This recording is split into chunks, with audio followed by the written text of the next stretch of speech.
Jesucristo trajo un mensaje llamado el Evangelio, palabra que significa buenas noticias. Las Escrituras lo llaman el Evangelio del Reino de Dios. Entonces, ¿a qué se refieren exactamente estas buenas noticias? ¿Y qué relación tienen con un reino y con Dios? Después de que Juan fue encarcelado, Jesús vino a Galilea predicando el Evangelio del Reino de Dios, diciendo: el tiempo se ha cumplido y el reino de Dios se ha acercado. Arrepentíos y creed en el Evangelio. Jesús vino como un mensajero, y el mensaje que trajo fueron las buenas noticias del reino de Dios. Cuando leemos los escritos de Mateo, Marcos y Lucas, esto es algo que resalta claramente. En el Evangelio de Lucas encontramos las propias palabras de Jesús, quien describió su misión de esta manera: es necesario que también a otras ciudades se anuncie el Evangelio del reino de Dios, porque para esto he sido enviado. Marcos nos relata que Jesús, al principio de su ministerio, vino a Galilea predicando el Evangelio del reino de Dios. El Evangelio de Mateo nos dice: desde entonces comenzó Jesús a predicar y a decir: arrepentíos, porque el reino de los cielos se ha acercado. Y recorrió Jesús toda Galilea enseñando en las sinagogas de ellos y predicando el Evangelio del reino, y sanando toda enfermedad y toda dolencia en el pueblo. En Lucas 8:1 encontramos la confirmación de que efectivamente Jesús cumplió la misión que le había sido encomendada. Aconteció después que Jesús iba por todas las ciudades y aldeas predicando y anunciando el Evangelio del reino de Dios. Desde el comienzo, el mensaje acerca del reino de Dios fue el fundamento y la esencia de las enseñanzas de Jesús. La expresión reino de Dios se menciona más de 50 veces en 4 evangelios. Sin lugar a dudas, el mensaje que Jesús proclamó fueron las buenas noticias de este reino. A otros se les encomendó divulgar este mensaje. En lo que se refiere a los discípulos de Jesús, ¿quién les ordenó que predicaran?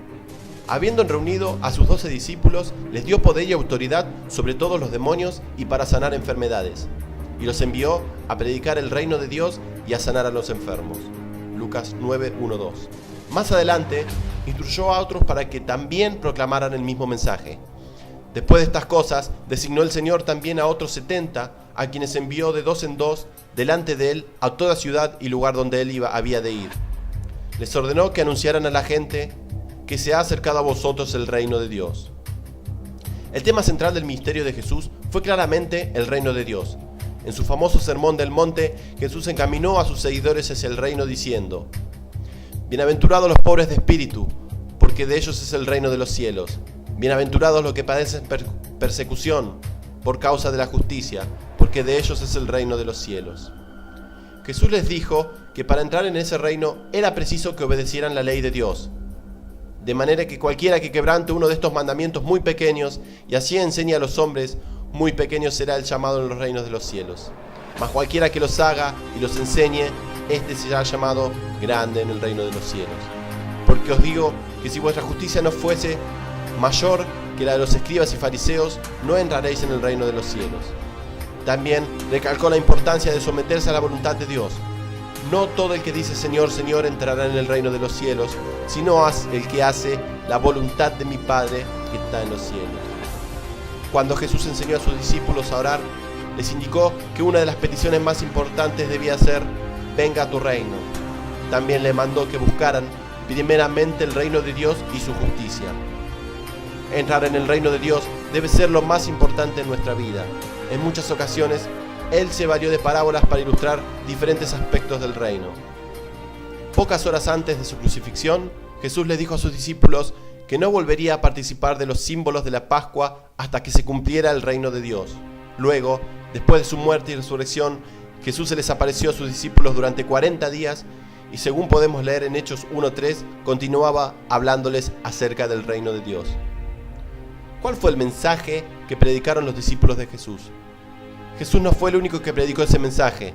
Aún antes de que él comenzara su ministerio, Juan el Bautista había exhortado a las personas para que se arrepintieran, diciéndoles: el reino de los cielos se ha acercado. Como hemos visto, el tema principal del ministerio de Jesús era el reino de Dios. Luego, después de su crucifixión, sus discípulos siguieron sus instrucciones y continuaron proclamando aquel mensaje. Naturalmente, la vida, el sacrificio y la resurrección de Jesús eran aspectos muy importantes del mensaje que enseñaron a los apóstoles. Por ejemplo, Pedro habló de estas cosas en el sermón que predicó el día que comenzó la iglesia con la milagrosa venida del Espíritu. Más adelante, Pedro ahondó en el tema del reino de Dios, por ejemplo, cuando dijo: por lo cual, hermanos, tanto más procurad hacer firme vuestra vocación y elección, porque haciendo estas cosas no caeréis jamás, porque de esta manera os será otorgada amplia y generosa entrada en el reino eterno de nuestro Señor y Salvador Jesucristo. Nótese también que como resultado del mensaje que Felipe predicó acerca del reino de Dios, muchas personas fueron bautizadas. Cuando creyeron a Felipe, que anunciaba el evangelio del reino de Dios y el reino de Jesucristo y el nombre de Jesucristo, se bautizaban hombres y mujeres. La Biblia proclama consistentemente el reino de Dios desde Génesis hasta el Apocalipsis, y este mensaje ha sido anunciado por los siervos de Dios a través de los siglos. Resulta paradójico que hoy por hoy el aspecto menos entendido del Evangelio sea el mismo que fuera explicado más clara y ampliamente en numerosas profecías del Antiguo Testamento: que el reino de Dios será un reino literal regido por el Redentor profetizado. Muchos suponen que la asombrosa verdad de que los seguidores de Jesucristo recibirán la vida eterna en un reino eterno hace totalmente innecesaria la existencia de un gobierno literal que rija en la tierra. ¿Pero qué nos dice la Biblia al respecto?